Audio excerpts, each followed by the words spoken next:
Magagata tayo ng ano. Magluluto tayo ng ginataan na ubod ng niyog. Nakatikim na po ba ang lahat nun?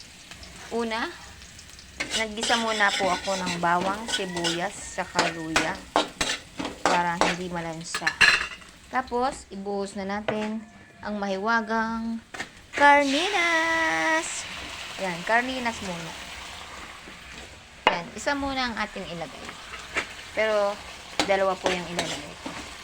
Pagkabuhos po ng ating karninas, ayan, gisa-gisa lang.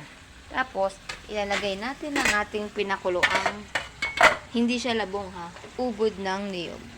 Ayan. Ito po'y kinakain talaga, ginugulay.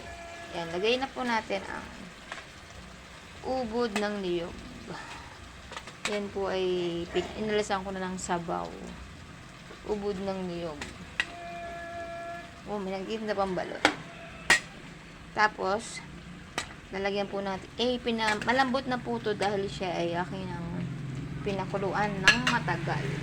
Teka, medyo may tubig, kailangan nating salain. Oh, lagyan natin sa salaan. Lagay natin sa salaan para makatulo siya. Ayan. Ayan. Ayan po. Lagay ko sa salaan. May tubig-tubig pa talaga. Kaya, dapat lang na ayan.